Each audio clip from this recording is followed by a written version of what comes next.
Tanpa kita sadari, kebijaksanaan itu bukan hal baru. Ribuan tahun yang lalu, 8 orang bijak sudah menulis rumusnya tentang bagaimana menghadapi dunia, mengendalikan emosi, dan menemukan kedamaian yang sejati. Dan hari ini, kita akan menelusuri 8 sosok yang diam-diam mengendalikan cara kita berpikir. Deno memulai semuanya dengan keyakinan bahwa ketenangan lahir dari pikiran yang jernih. Cleanthes melanjutkannya dengan kerja keras yang tenang, membuktikan bahwa ketekunan adalah bentuk kebijaksanaan tertinggi. Chrysippus datang setelahnya, menyusun logika agar jiwa manusia punya arah di tengah kekacauan dunia. Panaetius menurunkannya ke tanah, menjadikan filsafat bukan sekadar teori, tapi cara hidup yang nyata. Posidonius menambahkan kedalaman, mengikat ilmu, emosi, dan spiritualitas menjadi satu kesatuan yang utuh. Seneca menulis dari jantung kekuasaan, mengingatkan bahwa kemewahan tanpa kesadaran hanyalah bentuk lain dari penjara. Epictetus membuktikan bahwa bahkan dalam belenggu, manusia bisa menemukan kebebasan sejati. Dan Marcus Aurelius, kaisar yang belajar menjadi manusia, menutup semuanya dengan renungan sederhana. Mereka tidak punya teknologi, tidak punya pengaruh global, tapi pikiran mereka masih mengalir di antara kita. Dalam setiap nasihat tentang ketenangan, dalam setiap kutipan motivasi yang kita baca, ada jejak mereka di baliknya. Oke, mari kita mulai bahas bagaimana ke-8 filsuf ini mengajarkan cara kita berpikir. Selamat datang di Philstoa.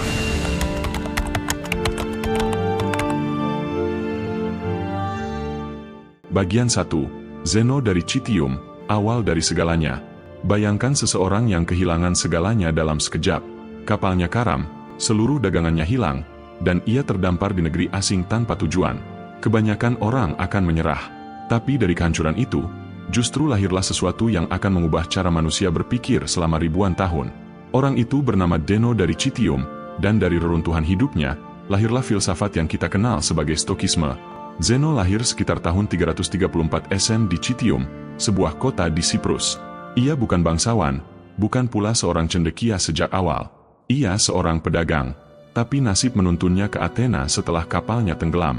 Saat berkelana tanpa arah, ia memasuki sebuah toko buku dan membaca kisah tentang Socrates. Ia terpesona. Ia berkata pada penjaga toko, "Di mana aku bisa menemukan orang seperti itu?" Dari pertanyaan itulah, perjalanan filsafat Stoik dimulai. Zeno mulai belajar dari para filsuf besar pada masanya, seperti Crates sang sinis dan Stilpo dari Megara. Tapi ia tak sekadar meniru. Ia menggabungkan berbagai pemikiran yang ia temui, lalu menulis sendiri pandangannya tentang bagaimana manusia seharusnya hidup. Saat akhirnya ia mulai mengajar, ia melakukannya di beranda umum di Athena yang disebut Stoa Poikile, beranda berlukis. Dari tempat itu, nama Stokisme lahir. Ajaran utama Zeno sederhana tapi dalam, hidup selaras dengan alam dan rasio. Menurutnya, dunia memiliki tatanan alami yang rasional, dan kebahagiaan sejati hanya bisa dicapai bila kita hidup sesuai dengannya. Alam di sini bukan sekadar pepohonan atau langit, melainkan tatanan kosmos, cara kerja semesta. Ia percaya bahwa manusia menderita karena melawan aliran alam itu, karena menolak kenyataan. Zeno berkata, kebajikan adalah satu-satunya kebaikan sejati. Segala hal di luar kendali kita, uang, status, kesehatan, bahkan hidup dan mati, bukanlah hal yang benar-benar baik atau buruk. Yang menentukan nilai hidup kita hanyalah bagaimana kita merespons semua itu. Inilah benih dari prinsip Stoik paling terkenal. Focus on what you can control, let go of what you can't. Bayangkan jika kita menerapkan pandangan Zeno dalam kehidupan modern. Dunia hari ini penuh ketidakpastian, ekonomi, relasi, media sosial, bahkan identitas diri. Kita mudah merasa hancur saat kehilangan sesuatu, pekerjaan, pasangan, validasi. Tapi Zeno mengajarkan, yang hilang bukan hidupmu, hanya salah satu bentuknya. Kamu masih punya kendali atas pikiranmu. Dan selama pikiranmu jernih, kamu masih utuh. Contohnya, ketika seseorang kehilangan pekerjaan, reaksi umum adalah panik atau marah.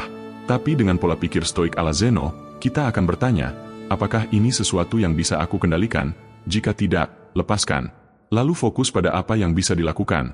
Belajar, beradaptasi, memperbaiki diri. Ketika kita mengalihkan energi dari penyesalan menuju tindakan yang rasional, kita selaras dengan alam. Itulah kebajikan sejati menurut Zeno. Ia juga menolak hidup dikendalikan oleh emosi. Bukan berarti Zeno mengajarkan untuk mematikan perasaan, tapi untuk tidak diperbudak olehnya. Emosi muncul dari penilaian kita tentang sesuatu. Jika penilaiannya keliru, emosinya juga keliru. Maka cara menguasai diri bukan dengan menekan emosi, tapi dengan memperbaiki cara berpikir. Dunia luar tidak membuatmu menderita, pikiranmu sendirilah yang melakukannya. Dalam konteks hari ini, ajaran Zeno adalah dasar dari resilience modern, kemampuan untuk bangkit dari keterpurukan. Ia mengajarkan bahwa kerugian bukan akhir, tapi ujian bagi akal. Saat dunia berantakan, ketenangan bukan datang dari melarikan diri, tapi dari berdiri tegak di tengah badai sambil berkata, "Aku memilih tenang." Zeno tak hidup mewah. Ia hidup sederhana, konsisten, dan jujur terhadap prinsipnya. Ia menolak uang besar demi menjaga integritasnya sebagai guru. Ia percaya bahwa kebahagiaan tidak datang dari apa yang kita miliki, tapi dari siapa kita menjadi. Ia membuktikan bahwa bahkan dari kehancuran total, manusia bisa membangun fondasi kebijaksanaan yang abadi. Maka, jika kamu merasa hidupmu sedang karam, ingatlah kisah Zeno. Kapalnya tenggelam, tapi pikirannya justru berlayar jauh melampaui zamannya. Ia kehilangan segalanya, tapi menemukan dirinya sendiri. Dan dari satu pikiran yang bertahan di tengah reruntuhan, lahirlah jalan menuju ketenangan yang masih kita pelajari hingga hari ini. Bagian 2, Kleantes dari Assos, suara ketenangan dan ketekunan. Setelah Zeno menanam benih stokisme, seseorang datang untuk merawatnya dengan kesabaran yang luar biasa. Ia bukan bangsawan, bukan pula orang yang punya kehidupan mudah. Ia seorang pekerja malam, menimba air untuk bertahan hidup, agar siangnya bisa belajar filsafat. Namanya Kleantes dari Assos, dan lewat ketekunannya, stokisme menemukan napas moral dan spiritual yang lebih dalam. Kleantes lahir sekitar tahun 330 SM di kota kecil Assos, di Asia Kecil. Saat muda, ia datang ke Athena tanpa uang dan tanpa nama besar. Namun semangatnya untuk belajar tak pernah padam. Ketika orang lain tidur, ia bekerja. Ketika orang lain mengeluh, ia berpikir. Itulah sebabnya gurunya, Zeno, menyebutnya sebagai murid yang paling teguh hati. Zeno pernah berkata, orang lain mungkin lebih pintar, tapi tidak ada yang lebih sabar dari Kleantes. Ketekunan inilah yang membentuk inti dari ajaran Kleantes. Hidup bukan soal cepat mencapai sesuatu, tapi soal bertahan untuk tetap berjalan di jalan yang benar. Dalam dunia yang terus berubah, konsistensi adalah kebajikan yang jarang. Kleantes melihat kebijaksanaan bukan sebagai pengetahuan semata, tapi sebagai kebiasaan untuk terus berbuat baik, bahkan ketika tidak ada yang melihat. Salah satu karya terkenalnya adalah Haye Emen to Zeus, sebuah puisi yang mengagungkan tatanan alam semesta dan rasionalitas ilahi. Di sana, ia menulis bahwa alam semesta adalah satu kesatuan hidup yang diatur oleh kekuatan rasio, yang ia sebut logos. Semua yang terjadi di dunia, baik dan buruk, senang dan susah, adalah bagian dari harmoni besar ciptaan. Kleantes mengajarkan bahwa segala sesuatu terjadi karena alasan, dan tugas manusia adalah menemukan kedamaiannya di dalam tatanan itu. Bayangkan kita menerapkan pandangan Kleantes di kehidupan modern. Saat dunia terasa kacau, kita sering tergoda untuk melawan, menyalahkan, atau menyerah. Tapi Kleantes akan berkata, lihat lebih luas, jangan menilai hidup hanya dari satu peristiwa buruk. Seperti nada sumbang dalam lagu, kesulitan yang kamu alami bisa jadi bagian dari harmoni besar yang belum kamu dengar seluruhnya. Contohnya, ketika seseorang gagal dalam bisnis atau karir, pandangan Kleantes mengajarkan kita untuk tidak buru-buru menilai itu sebagai bencana. Mungkin kegagalan itu adalah bagian dari proses agar kamu tumbuh lebih bijak, lebih kuat, lebih manusiawi. Alam tidak kejam, ia hanya jujur. Dan manusia yang hidup selaras dengan alam harus belajar untuk menerima tanpa kehilangan semangat. Kleantes juga menekankan pentingnya menjalani kehidupan dengan penuh tanggung jawab dan disiplin batin. Ia melihat diri manusia sebagai bagian dari sesuatu yang lebih besar. Maka, setiap tindakan harus mencerminkan rasa hormat terhadap tatanan alam dan sesama. Ia percaya, saat seseorang hidup dengan kesadaran bahwa dirinya adalah bagian dari kosmos, maka setiap penderitaan menjadi ringan, dan setiap perjuangan menjadi bermakna. Dalam konteks dunia sekarang, ajaran Kleantes adalah pengingat yang kuat, jangan terburu-buru. Jangan terjebak pada hasil instan. Ketekunan adalah bentuk kebijaksanaan yang paling sederhana namun paling sulit. Kleantes hidup di masa di mana kerja keras tidak selalu dihargai, tapi ia tidak pernah berhenti berusaha. Ia menunjukkan bahwa yang membuat manusia mulia bukan keberhasilannya, tapi keteguhannya untuk tetap menjadi baik, bahkan saat dunia tidak memberi alasan untuk itu. Bayangkan seseorang yang tiap malam bekerja lembur, bukan karena terpaksa, tapi karena percaya bahwa setiap usaha kecilnya punya makna. Itulah semangat Kleantes. Ia tidak mencari pengakuan, tapi kedamaian dalam menjalankan tugasnya sebagai manusia rasional. Ia percaya bahwa kesabaran adalah bentuk tertinggi dari kekuatan. Ketika Kleantes akhirnya menggantikan Zeno sebagai kepala sekolah Stoa, ia tidak mengubah ajaran gurunya. Ia justru memperdalamnya, menjadikannya lebih hidup. Ia membawa stokisme keluar dari sekadar logika menuju rasa syukur yang spiritual. Dalam Haye Emen to Zeus, ia menulis kalimat yang abadi, "Bimbinglah aku, O Zeus, Dan engkau, nasib, kemanapun engkau telah menentukanku, aku akan mengikuti tanpa ragu. Kalimat itu menggambarkan seluruh inti kehidupannya, keikhlasan yang disertai tindakan. Jadi, apa yang bisa kita pelajari dari Kleantes hari ini? Bahwa hidup bukan tentang seberapa cepat kita sampai, tapi seberapa sabar kita bertahan di jalan yang benar. Bahwa kekuatan sejati bukan berasal dari otot atau jabatan, tapi dari kemampuan untuk tetap tenang dan teguh, bahkan ketika dunia terasa menentang. Kleantes mengajarkan bahwa ketenangan bukanlah pasrah, tapi keberanian untuk mempercayai alur semesta. Dan mungkin, di tengah hiruk-pikuk kehidupan modern, dengan semua tekanan untuk berhasil secepat mungkin, kita perlu sedikit Kleantes di dalam diri kita. Seseorang yang bekerja dalam diam, berpikir dalam tenang, dan percaya bahwa segala sesuatu punya waktunya. Bagian 3, Chrysippus dari Soli, arsitek logika dan rasio stokisme. Setelah Zeno menanam benih, dan Kleantes menyiraminya dengan ketekunan dan spiritualitas, muncullah seseorang yang membangun akar rasional stokisme hingga kokoh dan tak tergoyahkan. Dialah Chrysippus dari Soli, seorang pemikir yang sering disebut sebagai otak sejati di balik sistem filsafat stoik. Jika Zeno adalah pendiri, maka Chrysippus adalah arsitek yang menyusun seluruh struktur stokisme menjadi sistem berpikir yang utuh dan mendalam. Chrysippus lahir sekitar tahun 280 Hesem di kota Soli, di Kilikia, sekarang Turki. Ia dikenal sebagai sosok yang brilian dan tak kenal lelah dalam berpikir. Catatan sejarah menyebutkan bahwa ia menulis lebih dari 700 buku tentang logika, etika, dan fisika, meskipun hampir semuanya hilang. Tapi pengaruhnya begitu besar sehingga ada ungkapan di kalangan filsuf kuno, jika tidak ada Chrysippus, maka tidak akan ada Stoa. Bagi Chrysippus, hidup yang baik tidak bisa dicapai tanpa logika yang jernih. Ia percaya bahwa sumber penderitaan manusia berasal dari penilaian yang keliru. Emosi negatif, seperti marah, takut, atau iri, bukanlah musuh utama, melainkan gejala dari kesalahan berpikir. Maka, tugas manusia adalah memperbaiki cara berpikirnya, agar bisa hidup selaras dengan rasio dan alam.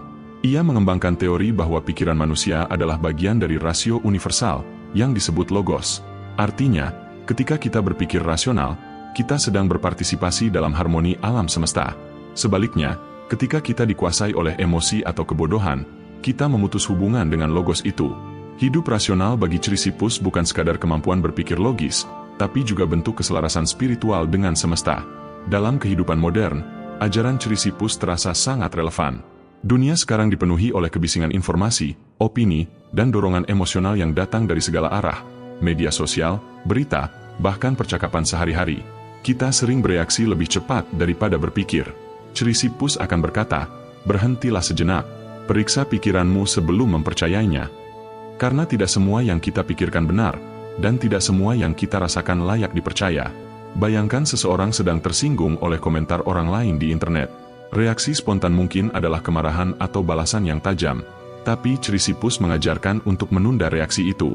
Tanyakan pada diri sendiri, apakah hal ini benar-benar melukaimu, atau hanya egomu yang terusik? Dengan latihan seperti ini, kita belajar bahwa logika bisa menjadi perisai yang menenangkan, bukan hanya alat untuk berdebat. Chrysippus juga memperkenalkan konsep penting dalam stokisme, hubungan antara sebab dan akibat dalam kehidupan manusia. Menurutnya, segala sesuatu terjadi sesuai hukum alam. Tidak ada kebetulan yang murni, hanya rantai sebab yang belum kita pahami. Maka, jika sesuatu terjadi di luar keinginan kita, itu bukan kejahatan atau kesalahan alam, melainkan bagian dari tatanan yang lebih besar. Ia menyebutnya sebagai fatum, takdir rasional yang mengatur semesta. Bagi banyak orang modern, gagasan ini bisa terdengar pasif, seolah stokisme mengajarkan untuk menyerah pada nasib. Tapi Chrysippus tidak mengajarkan pasrah. Ia mengajarkan kebijaksanaan untuk menerima sebab yang tidak bisa kita ubah, sambil tetap bertindak sesuai rasio pada hal-hal yang bisa kita kendalikan. Seperti seorang pelaut yang tak bisa mengatur arah angin, tapi bisa menyesuaikan layar. Dalam konteks kehidupan sehari-hari, logika Chrysippus bisa diterapkan saat menghadapi konflik, stres kerja, atau keputusan penting. Misalnya, dalam pekerjaan, seseorang mungkin merasa gagal karena proyeknya tidak dihargai. Chrysippus akan mengingatkan, jangan nilai dirimu dari hasil luar, tapi dari kualitas tindakanmu. Jika kamu telah bertindak dengan bijak, jujur, dan rasional, maka kamu telah hidup sesuai kebajikan. Hasil hanyalah akibat dari sebab yang tidak seluruhnya di tanganmu. Chrysippus juga menekankan pentingnya latihan berpikir rasional setiap hari. Ia percaya bahwa pikiran manusia perlu dilatih seperti otot. Salah satu caranya adalah dengan memeriksa keyakinan pribadi, sebuah praktik yang kelak menjadi inti dari filsafat modern dan psikologi kognitif. Dengan membiasakan diri bertanya, apakah ini sesuai dengan fakta, atau hanya interpretasiku? Kita mengasah kejernihan batin dan mencegah diri dari penderitaan yang tidak perlu. Deno mengajarkan arah, Kleantes mengajarkan kesabaran, dan Chrysippus mengajarkan struktur berpikir untuk memahami dunia. Ia menyatukan logika, etika, dan fisika dalam satu sistem yang kokoh. Dalam ajarannya, kebajikan bukan sekadar moralitas, tapi kecerdasan yang aktif, kemampuan untuk menilai dengan benar dan bertindak sesuai dengan kebenaran itu. Maka, jika kamu ingin menjadi lebih tenang, Chrysippus tidak akan menyuruhmu untuk sekadar bermeditasi atau menarik napas panjang. Ia akan memintamu untuk memahami pikiranmu, untuk belajar mengenali kapan logikamu jernih, dan kapan ia dikaburkan oleh emosi. Karena ketenangan sejati tidak datang dari menghindari masalah, tapi dari memahami bahwa pikiran yang jernih bisa menjinakkan kekacauan apapun. Di dunia yang bergerak cepat ini, kita mungkin butuh sedikit lebih banyak Chrysippus dalam hidup kita, bukan hanya untuk berpikir lebih pintar, tapi juga untuk merasakan lebih bijak. Karena kadang, satu pikiran yang jernih lebih berharga daripada 1000 reaksi yang impulsif. Bagian 4. Panaetius dari Rhodes, Stoik yang membawa filsafat ke dunia nyata. Ketika ajaran Stoik berkembang di Yunani, sebagian orang menganggapnya terlalu ideal, terlalu jauh dari realitas kehidupan sehari-hari. Tapi datanglah seorang filsuf yang melihat bahwa kebijaksanaan sejati tidak hanya hidup di ruang pikir, melainkan di tengah dunia yang sibuk, dalam keputusan nyata, dan dalam hubungan manusia. Dialah Panaetius dari Rhodes, tokoh yang membawa Stokisme keluar dari aula filsafat dan menjadikannya panduan hidup bagi para pemimpin dan rakyat biasa. Panaetius lahir sekitar tahun 185 SM di Pulau Rhodes, sebuah tempat yang ramai oleh pelaut, pedagang, dan pemikir. Ia belajar dari murid Chrysippus, lalu membawa ajaran Stoik ke Roma, pusat dunia pada zamannya. Di sana, ia menjadi sahabat dekat Scipio Aemilianus, seorang jenderal dan negarawan Romawi. Melalui hubungan itu, Stokisme mulai dikenal oleh para elit Romawi, orang-orang yang setiap hari harus membuat keputusan sulit tentang kekuasaan, tanggung jawab, dan moralitas. Berbeda dari pendahulunya yang lebih teoritis, Panaetius tidak hanya ingin manusia menjadi bijak di dalam pikiran, tapi juga bermanfaat di dalam tindakan. Ia melihat bahwa kehidupan di dunia nyata menuntut fleksibilitas, empati, dan keseimbangan. Maka ia mulai menyederhanakan ajaran Stoik agar lebih mudah dipahami dan diterapkan. Dari sinilah muncul gagasan Stoik yang lebih humanis, bahwa kebijaksanaan bukan sekadar ketenangan batin, tetapi juga kemampuan untuk hidup harmonis di tengah masyarakat. Salah satu gagasan utamanya adalah tentang kewajiban moral, officium. Menurut Panaetius, setiap manusia memiliki peran sosial, sebagai anak, teman, pekerja, pemimpin, warga negara. Menjalankan peran itu dengan integritas adalah bentuk tertinggi dari kebajikan. Ia menulis bahwa hidup bukan hanya tentang menaklukkan diri sendiri, tapi juga tentang menjalankan peran dengan rasa tanggung jawab terhadap dunia. Bayangkan penerapannya di zaman sekarang. Dalam kehidupan modern yang penuh ambisi dan kompetisi, banyak orang mengejar kebahagiaan pribadi tanpa memperhatikan keseimbangan sosial. Kita mudah terjebak dalam pola pikir, yang penting aku bahagia. Tapi Panaetius mengingatkan bahwa kebahagiaan sejati datang dari keselarasan antara nilai pribadi dan kontribusi sosial. Bekerja dengan jujur, menjaga kepercayaan orang lain, dan berbuat baik tanpa pamrih adalah praktik Stoik yang nyata, bukan teori kosong. Ia juga menolak pandangan Stoik lama yang terlalu kaku dalam membedakan antara hal baik dan buruk. Panaetius menambahkan nuansa, bahwa dalam kehidupan, ada pilihan-pilihan yang saling bertabrakan, dan kebijaksanaan sejati adalah kemampuan untuk menimbangnya dengan hati dan akal sekaligus. Misalnya, seorang pemimpin yang harus memilih antara keadilan dan belas kasih, atau seseorang yang harus memilih antara impian pribadi dan tanggung jawab keluarga. Panaetius mengajarkan bahwa dalam dilema seperti itu, yang penting bukan mencari jawaban yang sempurna, tapi bertindak dengan niat yang benar dan hati yang tenang. Ajarannya menjadi dasar bagi karya besar Cicero, The Offices, tentang kewajiban, yang berabad-abad kemudian menjadi panduan moral bagi para pemimpin di Eropa. Dari situ, pengaruh Panaetius meluas jauh melampaui zamannya, ke dunia hukum, etika bisnis, hingga filsafat kepemimpinan modern. Ia mengajarkan bahwa etika bukan untuk diperdebatkan, tapi untuk dijalani.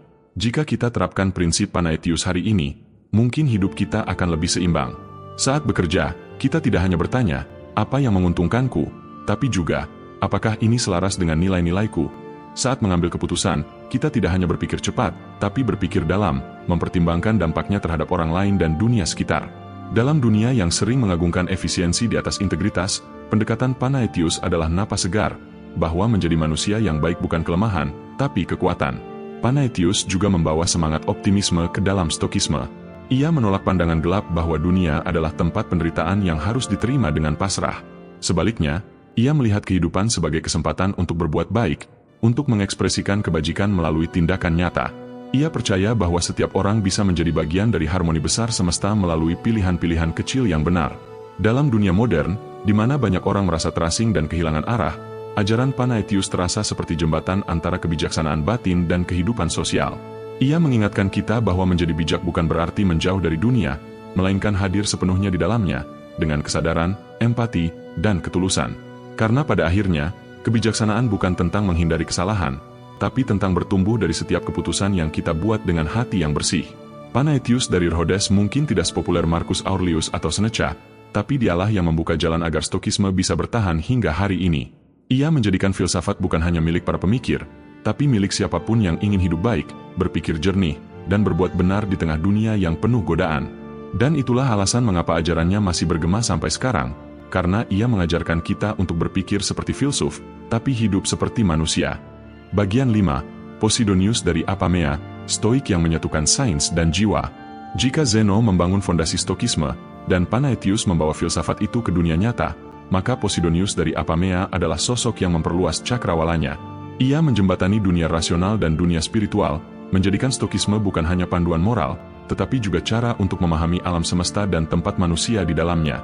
Lahir di Suriah sekitar tahun 135 SM, Posidonius hidup pada masa di mana Yunani dan Roma sedang mengalami percampuran budaya besar. Ia adalah murid Panaetius, tapi juga seorang penjelajah, ilmuwan, sejarawan, dan pemikir universal. Ia percaya bahwa kebijaksanaan tidak bisa dipisahkan dari pengetahuan, bahwa untuk memahami diri sendiri, manusia juga harus memahami dunia di sekitarnya.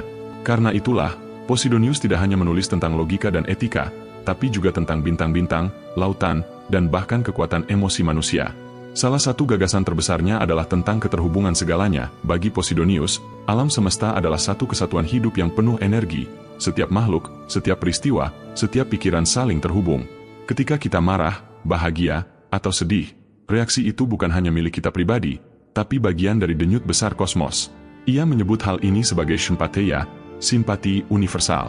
Gagasan ini kemudian menjadi salah satu fondasi Stokisme yang paling kuat, bahwa kita adalah bagian dari alam, bukan penguasanya. Pikirannya terasa sangat modern. Dalam dunia sains saat ini, kita tahu bahwa setiap atom dalam tubuh kita pernah menjadi bagian dari bintang, bahwa perubahan iklim di satu tempat bisa memengaruhi kehidupan di seluruh dunia. Posidonius, 2000 tahun lalu, sudah memikirkan hal itu, bahwa semua kehidupan saling berhubungan, dan tindakan kita memiliki gema yang meluas jauh keluar diri kita. Tapi ia tidak berhenti di situ. Ia juga menggali hubungan antara rasio dan emosi. Berbeda dengan Stoik sebelumnya yang cenderung melihat emosi sebagai sesuatu yang harus dikendalikan, Posidonius berpendapat bahwa emosi memiliki nilai alami.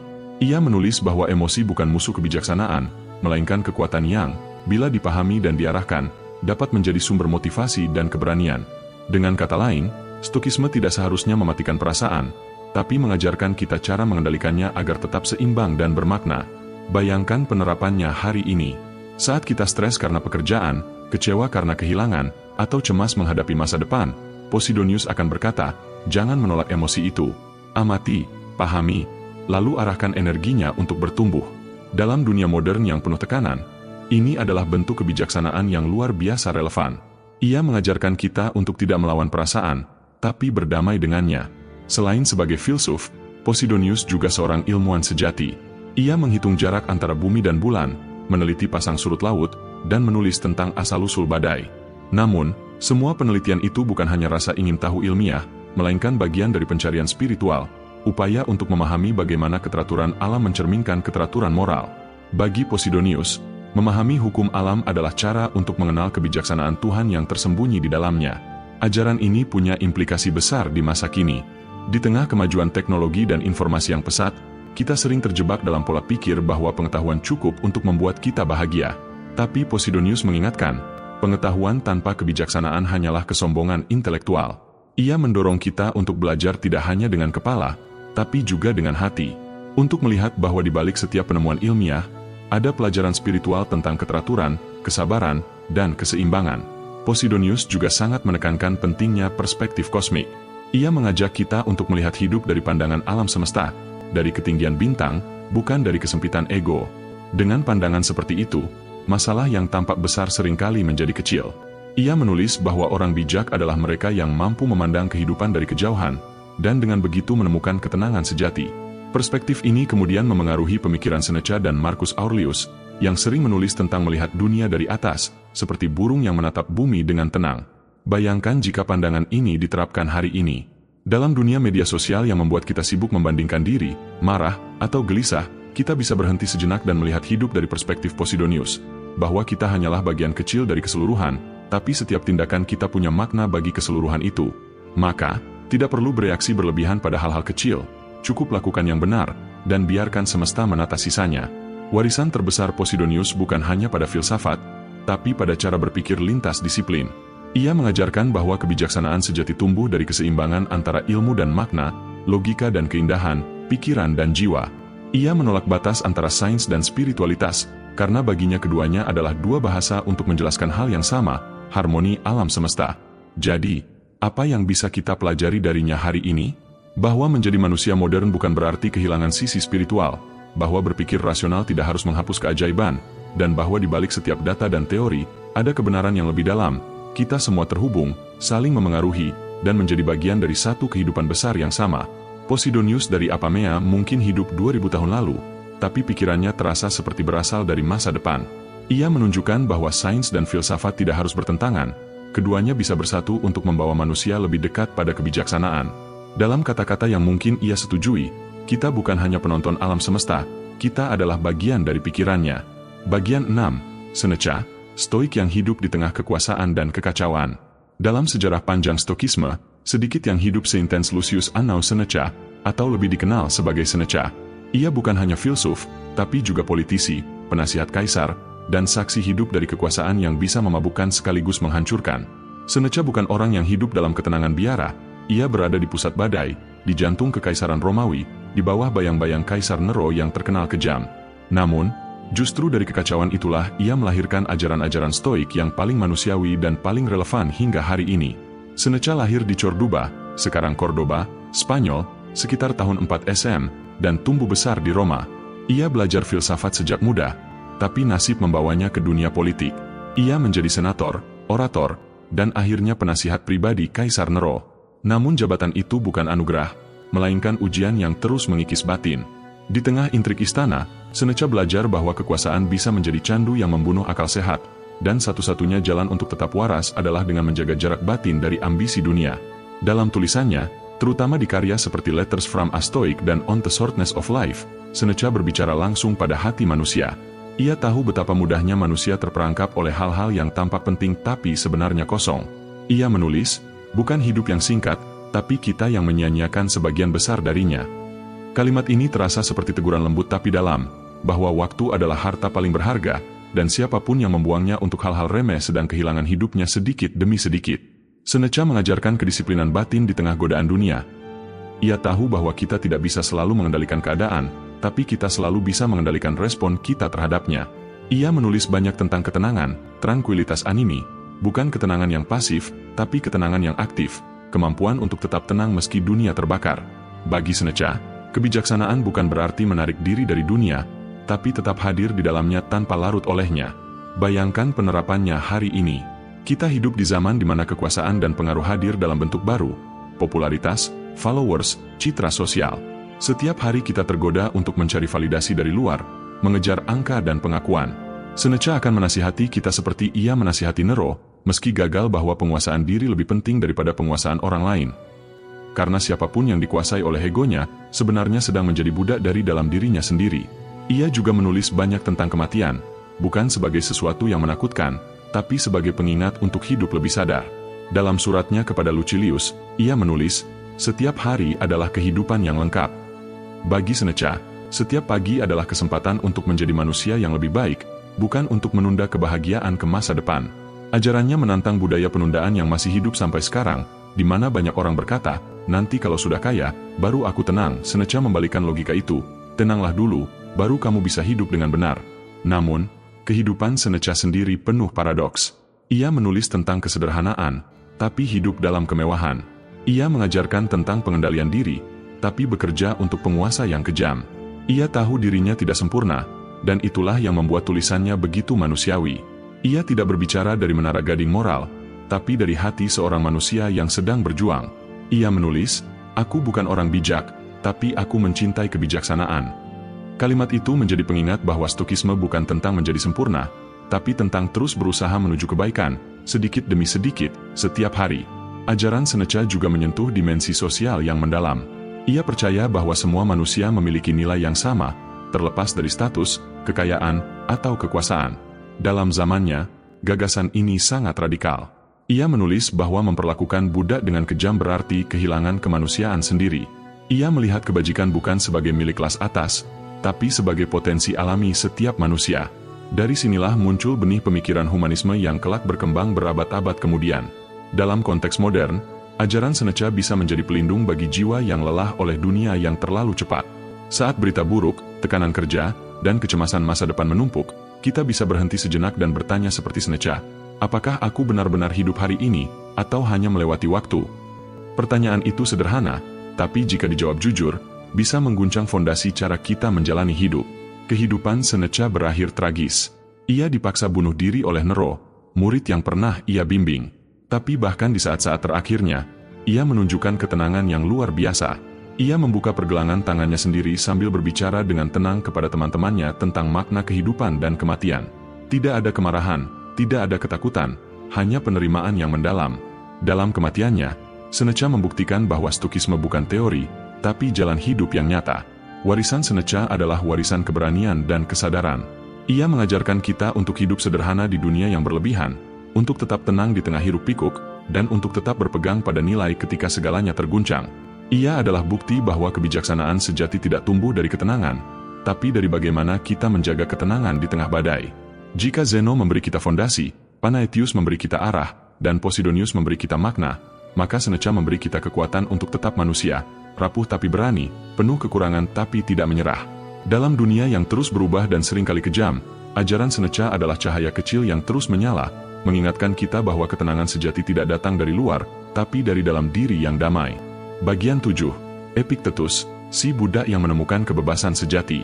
Dari semua tokoh besar dalam sejarah Stokisme, mungkin tidak ada yang kisah hidupnya sekuat dan semenyentuh Epictetus, seorang budak yang berubah menjadi salah satu guru kebijaksanaan terbesar dalam sejarah manusia. Ia membuktikan bahwa kebebasan sejati tidak datang dari status, kekuasaan, atau kekayaan, melainkan dari kendali atas diri sendiri.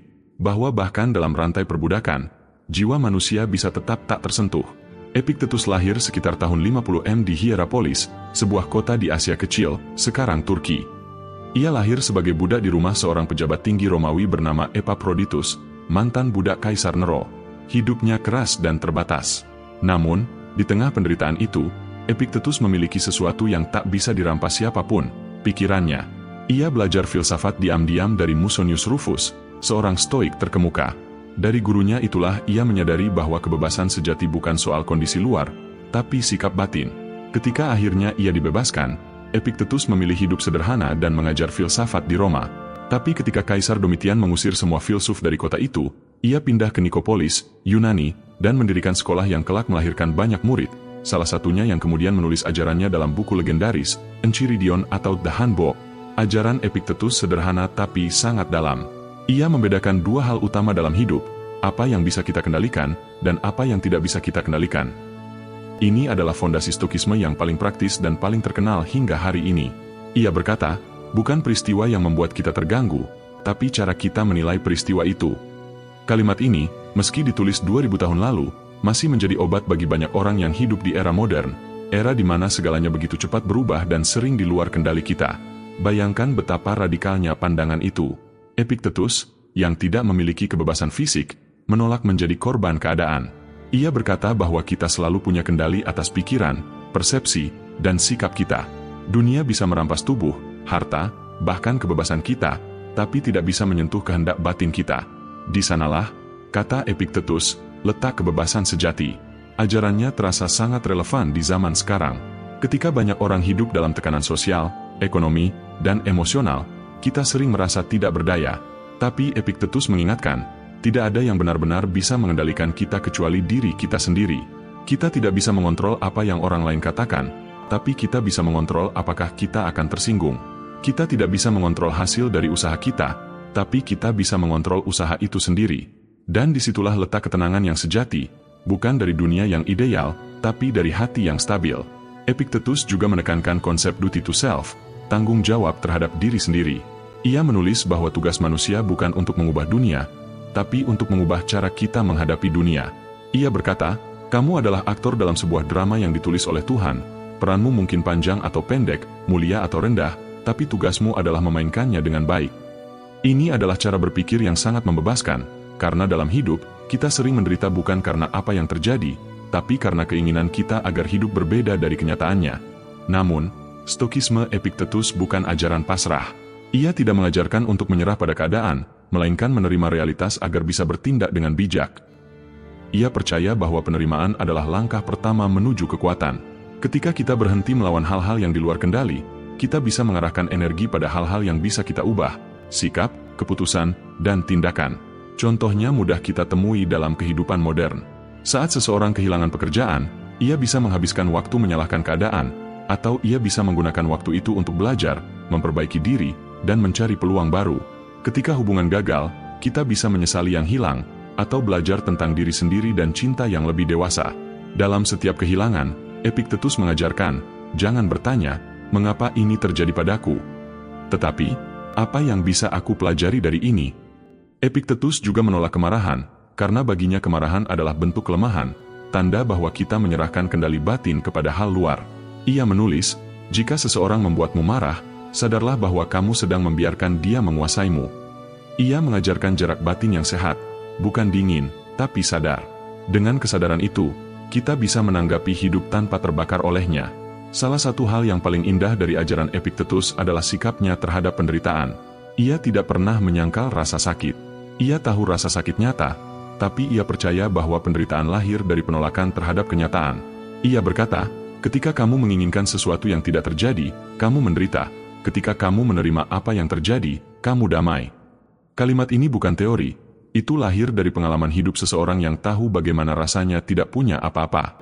Kehidupan Epictetus sederhana sampai akhir. Ia tidak mengejar kekayaan, tidak mencari kehormatan. Ia mengajar dengan cara yang jujur, langsung, dan kadang keras. Murid-muridnya berkata bahwa wajahnya keras, tapi matanya penuh kasih. Ia menganggap dirinya bukan guru, melainkan pengingat, seseorang yang mengingatkan manusia bahwa mereka sudah punya kekuatan yang mereka cari, kekuatan untuk mengendalikan diri.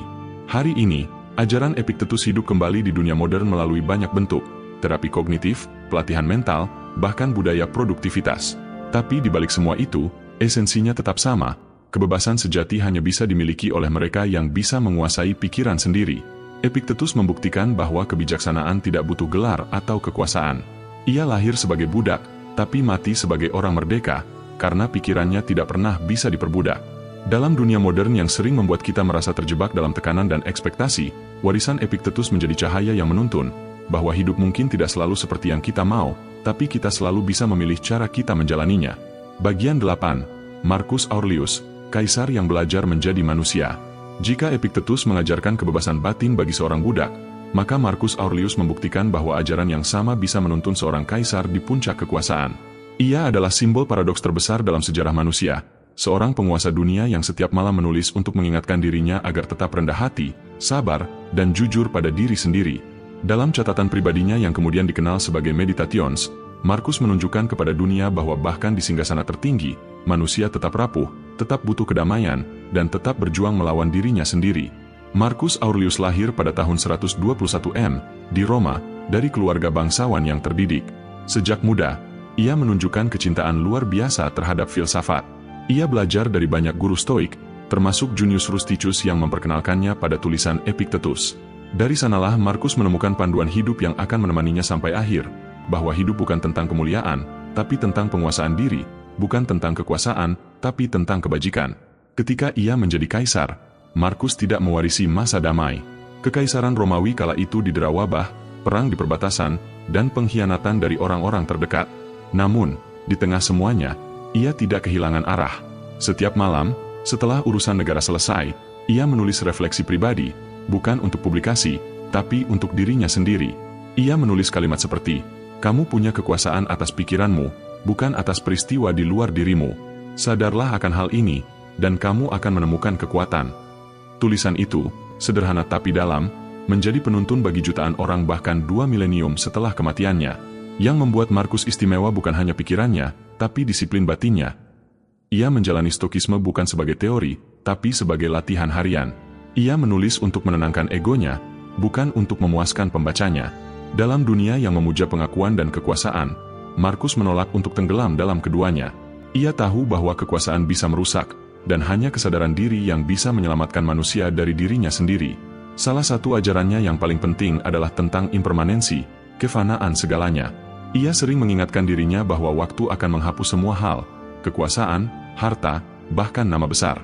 Ia menulis, "Lihatlah betapa cepat segalanya dilupakan, lihatlah betapa cepat semuanya berlalu." Kalimat itu bukan bentuk pesimisme, melainkan pengingat untuk hidup dengan kesadaran penuh, bahwa setiap momen berharga karena tidak akan kembali. Dalam konteks kehidupan modern, ajaran Markus sangat relevan. Kita hidup di dunia yang menilai kesuksesan dari pencapaian dan validasi sosial. Tapi Markus mengajarkan bahwa kemenangan sejati bukan menaklukkan dunia luar, melainkan dunia dalam diri.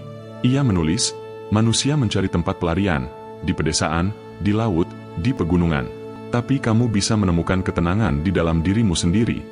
Kalimat ini terasa seperti pesan untuk generasi yang hidup dalam kebisingan digital, selalu mencari ketenangan di luar, padahal kuncinya ada di dalam diri sendiri. Markus juga menulis tentang kebaikan tanpa pamrih. Ia percaya bahwa manusia diciptakan untuk bekerja sama, bukan saling melukai. Ia menulis, "Apapun yang tidak bermanfaat bagi kawanan, tidak bermanfaat bagi individu." Prinsip ini menjadikannya pemimpin yang berempati. Ia memperlakukan musuhnya dengan kehormatan, memaafkan orang yang berkhianat, dan hidup dengan kesederhanaan meski bisa hidup dalam kemewahan. Salah satu aspek paling menarik dari Meditations adalah kejujuran batin Markus terhadap dirinya sendiri. Ia tidak berusaha terlihat sempurna. Ia menulis tentang kelelahan, kemarahan, kebosanan, dan ketakutan. Ia tahu bahwa menjadi stoik bukan berarti tidak merasakan emosi, tapi tidak dikuasai olehnya. Dalam satu catatan, ia menulis, "Ketika kamu marah pada seseorang, pikirkan berapa kali kamu juga bersalah terhadap orang lain." Kalimat sederhana itu adalah contoh nyata kebijaksanaan yang lahir dari introspeksi, bukan dogma. Marcus Aurelius juga mengajarkan kekuatan perspektif. Ia sering mengingatkan dirinya untuk melihat kehidupan dari ketinggian, bukan agar merasa lebih besar, tapi agar menyadari betapa kecilnya ego manusia di tengah semesta. Ia menulis, "Dari ketinggian, lihatlah bumi, ribuan kota, perang, pernikahan, kelahiran, kematian. Semua berlangsung bersamaan, dan sebentar lagi lenyap." Dengan kesadaran kosmik ini, Markus belajar menerima hidup sebagaimana adanya, indah, rapuh, sementara, tapi bermakna. Bayangkan jika kita menerapkan prinsip ini hari ini. Saat dunia terasa berat, saat tekanan hidup membuat kita gelisah, kita bisa menatap langit dan mengingat ajaran Markus, bahwa segalanya berlalu, tapi cara kita menjalaninya akan menentukan siapa kita. Bahwa ketenangan bukan datang dari keadaan yang sempurna, tapi dari sikap yang sadar. Mungkin inilah alasan mengapa Meditations tetap hidup selama 2000 tahun. Karena tulisan itu bukan pidato seorang kaisar, tapi catatan pribadi seorang manusia yang mencoba memahami dirinya sendiri. Ia tidak menulis untuk mengajarkan, tapi untuk bertahan. Dan justru karena itulah tulisannya terasa begitu tulus, seperti suara hati yang jujur di tengah kebisingan dunia. Dalam dunia modern, di mana banyak orang mencari makna di tengah ambisi dan kekacauan, Marcus Aurelius adalah pengingat bahwa kebijaksanaan sejati bukan tentang menjadi sempurna, tapi tentang terus berlatih menjadi lebih baik. Ia hidup di dunia yang kejam, tapi tidak kehilangan kebaikan. Ia memegang kekuasaan besar, tapi tidak kehilangan kerendahan hati. Ia menulis dalam kesepian, tapi kata-katanya menjadi teman bagi jutaan jiwa hingga hari ini. Marcus Aurelius meninggalkan warisan yang tidak berupa monumen atau kemenangan, melainkan cara berpikir yang menuntun manusia untuk tetap utuh di tengah dunia yang hancur. Ia menunjukkan bahwa bahkan di puncak kekuasaan, kita tetap manusia, penuh keraguan, ketakutan, dan harapan. Tapi jika kita mau belajar menguasai diri seperti dia, mungkin kita juga bisa menemukan ketenangan, dimanapun kita berada. Karena pada akhirnya, seperti yang ia tulis sendiri, hidupmu adalah hasil dari pikiranmu.